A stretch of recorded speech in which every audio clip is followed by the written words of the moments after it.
Hello दोस्तों। Welcome to smart wealth advisors. आज ये है कि विच इज बेटर नाउ। अब दोनों का रिजल्ट आ गया, आरबीएल का भी रिजल्ट आ गया, आईडीएफसी का भी रिजल्ट आ गया। ठीक है, and I am sure that कि along with me one thing will agree कि इन मिड कैप जो बैंकिंग है इसमें जैसे चार को हम ले लें, Bandhan bank, Federal, RBL and IDFC. ठीक है, I am very much gung ho about RBL and IDFC bank. ठीक है, both I am invested heavily, so I may be biased in my total understanding. Okay, but at the same time I am going to provide lot of data. सारा data intensive video है ये। यदि आप data intensive नहीं हो तो you can stop the video here only. Okay, otherwise you love the data and the basis of that if you want to select कि किसको कौन बेटर है, अभी किस बैंक में हमको जाना चाहिए। ठीक है, again I'm not a SEBI advisor, so you have to take your for buy sell you have to talk with your advisor. Okay, so इस सारे एनालिसिस के बाद मेरे को मैं बोलूंगा कि आरबीएल को मैं out of 10 points I give 8 point and IDFC 10 points. Okay, तो मेरे दो ही का कंपेरिजन है, तो एक को तो 8-10 मिलेगा। ठीक है, तो ये किसी बैंकिंग का वो कंपेरिजन नहीं है, केवल दो बैंक का कंपेरिजन है।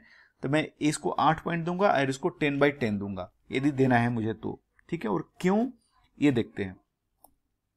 ठीक है, तो 10 पॉइंट्स कंपैरिजन पहले।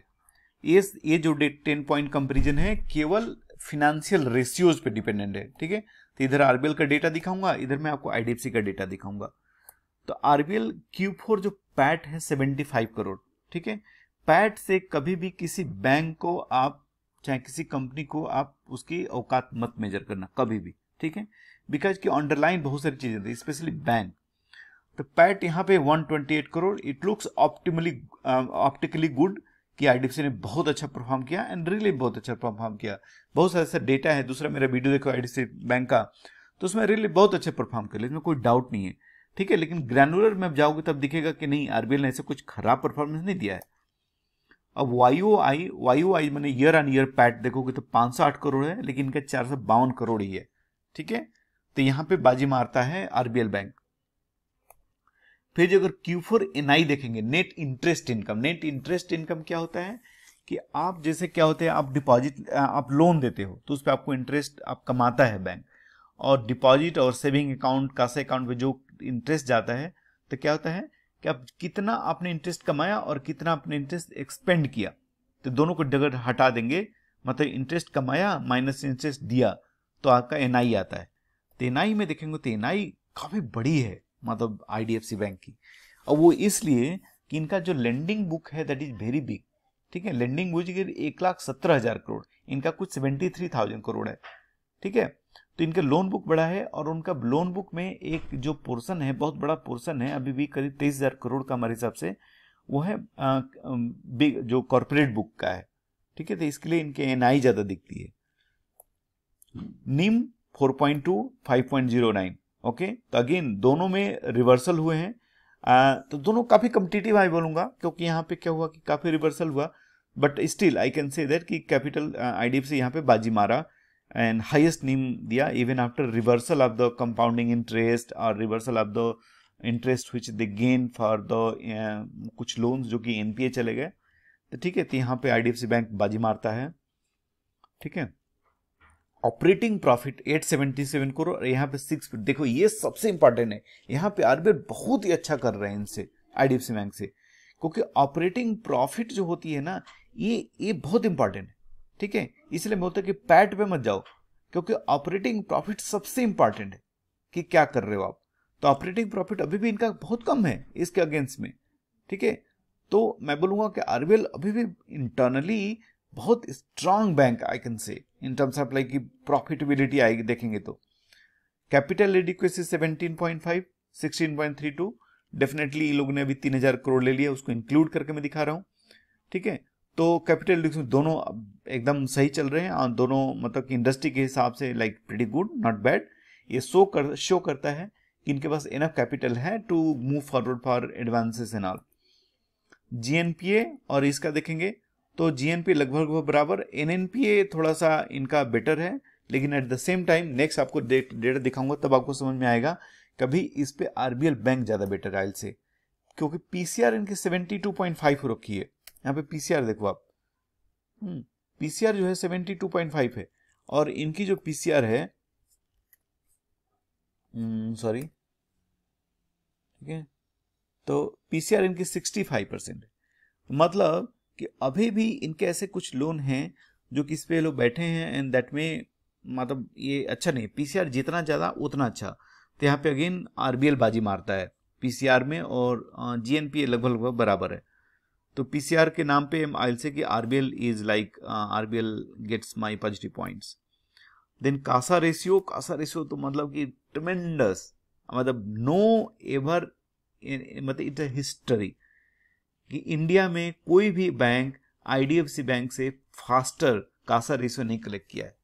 ठीक है, इतना बड़ा कासा रेशियो कलेक्ट करना it was like a impossible feat. ठीक है, जो कि आईडीएफसी तो ये मतलब कि हिस्टोरिक है, इतना फास्ट चाहे एचडीएफसी हो चाहे कोटक हो चाहे ऐसे किसी ने इतना फास्ट कासा नहीं बढ़ाया है। ठीक है, तो इसके लिए तो भाई इसको मानना पड़ेगा, गजब का मैंने चीज दिया है। ठीक है, एवरेज लिक्विडिटी दोनों का लगभग लगभग बराबर है एकदम। ठीक है, तो अब यहाँ जो सबसे बड़ा जो पॉजिटिव है आईडीएफसी बैंक के लिए ये है। ठीक है, और यहाँ पे मैं बोलूंगा कि निम दो सबसे बड़ा पॉजिटिव पॉइंट इनके पास है। इसमें देखोगे तो ऑपरेटिंग प्रॉफिट सबसे अच्छा, इनका ऑपरेटिंग प्रॉफिट बहुत स्ट्रांग है, नीम थोड़ा कमजोर है और एनआई भी थोड़ी कमजोर है। ठीक है, बाकी कैपिटल एडिक्वेसी भी इनकी काफ़ी अच्छी है। तो यहाँ पे दोनों लगभग लगभग काफ़ी अच्छा परफॉर्म करे हैं। ठीक है, अब आते हैं हम क्वालिटेटिव डेटा पे, जो कि जनरली आपको बहुत अच्छे से पढ़ना पड़ेगा। ये तो डेटा आपको कहीं भी निकालोगे मिल जाएगा, लेकिन जो क्वालिटेटिव डेटा होता है ना, that is very very important. ठीक है, इधर अगेन आरबीएल आईडीएफसी में रखूंगा। आरबीएल के पास जो नंबर ऑफ ब्रांचेज आप देखोगे, ठीक है, तो आईडीएफसी से मच बेटर कर रही है। ठीक है, एक ये तो बहुत तेजी से ब्रांचेज बढ़ा रहे हैं। इनके पास जो एक आरबीएल फिनसर्व करके जो कि माइक्रो लेंडिंग है, micro lending 20% of the portfolio है आज के डेट में। ठीक है, आरबीएल का।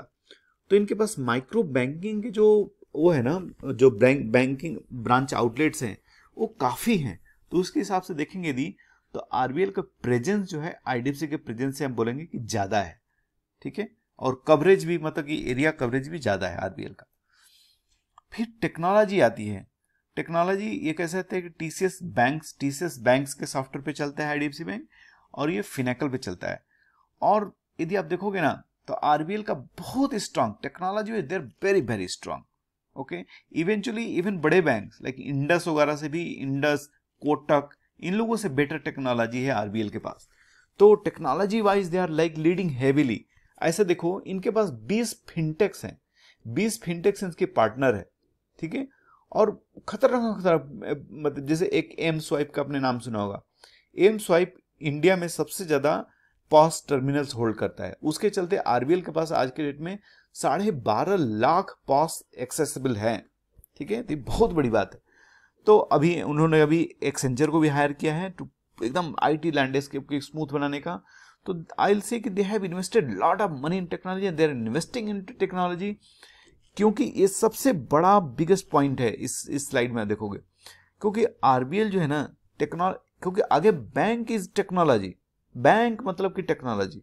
ठीक है, क्योंकि सभी लोन दे रहा है, सभी कासा दे रहा है, सभी डिपॉजिट के रेट से ज्यादा बढ़ाओगे तो तुमको ज्यादा आने लगेगा, लोन कम कर दोगे तो तुमको लोन ज्यादा निकल जाएगा। लेकिन कैसे आप देते हो, कितना कॉस्ट बचाते हो, कितना एक्सेसिबल बना दे हो, ये टेक्नोलॉजी डिसाइड करेगा। फिर थर्ड, क्रेडिट कार्ड में आरबीएल मतलब way ahead 20 times bigger than IDFC. तभी आईडीएफसी को बहुत जान लगानी पड़ेगी क्रेडिट कार्ड को बनाने में अपना, लेकिन इनके पास एकदम buildup 5th largest credit card है। ठीक है, तो यहाँ पे बहुत ही स्ट्रांग पॉइंट है एक्चुअली क्रेडिट कार्ड में। क्रेडिट कार्ड में यार इनके नज़दीक भी नहीं है, बड़े बड़े लोग भी आरबीएल के नज़दीक भी नहीं है। ठीक है, टोटल मैक्सिमम शेयर है तो एसबीआई के पास है 20% and they hold 5% of the total credit card. Not establish consumer durable finance, लेकिन इनके पास भाई इनका जो है ना खतरनाक है आईडीएफसी, मतलब कि इनके पास सबसे बजाज फाइनेंस का होगा ना तो सबसे ज़्यादा हुनर इन्हीं के पास है कि कैसे कंज्यूमर ड्यूरेबल फाइनेंस करें, कैसे एक कूलर का लोन दे देना है, कैसे एसी का लोन दे देना है, कैसे रेफ्रिजरेटर का लोन देना है, मिक्सी का दे देना है। तो इसमें इनके पारंगत है भाई, काफ़ी बड़ी लोन बुक है इनकी। Not so strong lending experience. इनके पास जो लैंडिंग एक्सपीरियंस जो कैपिटल फर्स्ट से आया हुआ है बिकॉज ऑफ मिस्टर वैद्यनाथन, तो वो इनॉर्मस है। और वैद्यनाथन आई विल से दैट कि इंडिया में सबसे यदि अच्छा किसी को लैंडिंग का नॉलेज है ना तो मिस्टर वैद्यनाथन है। उतना किसी को भी नहीं, किसी बैंक एजुकेशन काउंटर किसी को हटा दो, इतना बढ़िया लैंडिंग कोई नहीं समझता है। क्योंकि ये बंदा स्टार्ट हुआ वहां का पूरा रिटेल लैंडिंग देखता था आईसीआईसी में, उसके बाद सिटी में पहले, उसके बाद आईसीआईसी में, उसके बाद 10 बरस कैपिटल फर्स्ट में, और यहाँ तीसरा बरस है यहाँ पे। यहाँ तो मतलब इतनी बढ़िया से लैंडिंग ना, ये बंदे को ऐसे देख के बंदा बता दे कि इसको कितना दे सकते हो और कितना ये तुमको वापस आने वाला है, इतना एक्सपीरियंस है। ठीक है, स्मॉल कॉर्पोरेट बुक, इनके पास बिग कॉर्पोरेट बुक है अभी भी जिसको कि घटा रहे हैं, तो it's negative for IDFC bank. Then starting housing loan book अभी लोग स्टार्ट किए हैं, 1600 करोड़ दिए हैं, लेकिन इनके पास काफी स्टेब्लिश्ड हाउसिंग लोन हो चुका है। अच्छा, इंडिया एक्सपीरियंस आप देखोगे इस टीम को ना, आरबीएल की टीम को, तो उतना ज्यादा स्ट्रांग नहीं है जितना कि मिस्टर वैद्यनाथन एंड टीम को है।